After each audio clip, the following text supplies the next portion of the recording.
rain started in the late afternoon, just as school was letting out, and by the time I got on the bus, it had turned into a steady, relentless downpour. The kind of rain that smears the streetlights into glowing streaks. The kind that makes everything smell wet, metallic, and cold. I sank into my seat near the middle of the bus, backpack on my lap, headphones in, trying to ignore the wet, gray world outside the glass. The kids around me were quiet, subdued by the weather and the long day. The bus rocked slightly as we pulled away, tires hissing through the puddles. Mr. Caldwell was driving. He always wore the same old green raincoat and smelled faintly of diesel and something else I could never name. A sharp chemical tang mixed with damp leather. His hair was streaked with gray, his eyes calm but always watching. Most days, he didn't speak unless spoken to, and that calm voice had a way of making the bus feel smaller, more intimate, like he could hear everything inside your head if he wanted to. The sun had gone completely by the time we left the main roads, and the sky had fallen into a uniform, heavy gray. Streetlights flickered through the downpour like intermittent stars, and the headlights cut thin, pale slices through the wet. The bus's fluorescent lights buzzed softly, casting harsh shadows across the seats. Somewhere in the back, a kid sneezed, and it sounded unnervingly loud. Then Mr. Caldwell spoke, and the sound of his voice made the bus almost pause. "Do you kids want to hear a story?" The bus went silent. Even the ones in the back stopped shifting, stopped fiddling with their phones. I could hear only the rain, tapping on the roof, sliding down the windows. "What kind of story?" Someone called from the back, a whisper barely audible over the storm. "The kind that makes you notice things," he said, eyes fixed on the windshield. "The kind that makes you pay attention." His hands moved lightly over the wheel, steady but precise. "You have to listen carefully. Every detail matters." I remember feeling it immediately. The air thickened somehow, heavy and tense, almost like it had weight. The bus seemed smaller, and my stomach dropped slightly, a cold, tight knot forming behind my ribs. My fingers dug into the strap of my backpack. He began slowly, like he was talking to himself as much as to us. He described a creature, not the kind you see in movies, not the kind you could photograph. No claws, no fangs, polite, patient, and precise. It existed only in moving vehicles, though not every vehicle, not always. It came out on nights like this, stormy, wet, long nights when people were tired, alone, or distracted, and it fed, not on blood or flesh, but on fear itself. "Fear," he said softly, "doesn't have to scream to exist. It doesn't need to make noise. Sometimes it lives quietly, inside your head until someone notices it. And when you notice, it finds you." I turned my gaze to the kids around me. Some were pretending to look out the windows, pretending not to listen, but their faces were tense. Others sat frozen, gripping the backs of the seats in front of them, eyes wide. I could feel the bus itself seeming quieter, the engine fading to a hum beneath the rain. And then, faintly, I heard it. Something moving. Step, step, step.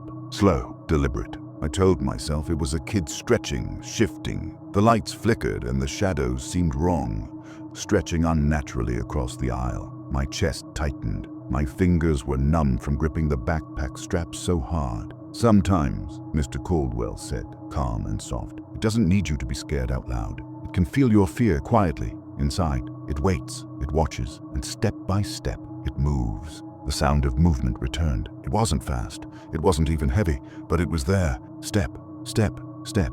It matched the bus's rhythm in a way that made it impossible to ignore. My breath caught, and I froze, muscles rigid. My mind screamed at me to turn, to look, to run, but I couldn't. The kids behind me whispered, soft and uncertain. "Did you hear that?" "Who's there?" Their voices trembled, but the storm outside swallowed most of it. Mr. Caldwell's voice remained calm. "It doesn't like to be noticed. Shadows move, reflections shift, and sometimes that's all it takes for it to sense you." I could feel it then, a presence, not visible, not tangible in the way a person would be, but aware, behind me, close. My heart pounded in my chest like a drum. My throat went dry. I wanted to scream. I wanted to move, but I couldn't. My mind narrowed to one thought. Every beat of my heart, every tremor of fear was feeding it. Outside, the storm grew heavier. Wind rattled the bus windows, and a low, distant rumble of thunder rolled through the sky. The rain lashed against the glass so violently that water streamed down in sheets. I glanced out briefly and caught streetlights smeared like long orange streaks. The bus rocked slightly on the wet roads, and the scraping behind me returned, slow, deliberate, unrelenting. Step, step, step. Time stretched. Seconds became minutes. I had no sense of how long the presence lingered, just that it had weight, that it was waiting. I felt it measuring me, examining me, patient, polite, and unblinking. My own fear rose, a thick, physical thing pressing down on my chest, tightening my lungs. I couldn't think of anything except waiting, counting, noticing every movement, every whisper, every small sound. Some people, Mr. Caldwell said, almost conversationally, say if you don't react, it leaves. Others, it stays. And the longer it stays, the more it notices. Until you realize it's not about what you see, it's about what you feel. The presence moved again, step by step, closer to the front of the bus. I felt the focus, as if it was leaning into my thoughts, searching, measuring. My body screamed at me to act, but I couldn't. I felt frozen, a prisoner of my own panic, my own mind. The fluorescent lights flickered again, casting harsh shadows. The aisle was empty, but I could feel it just behind, close enough that my own fear made it real. Hours passed,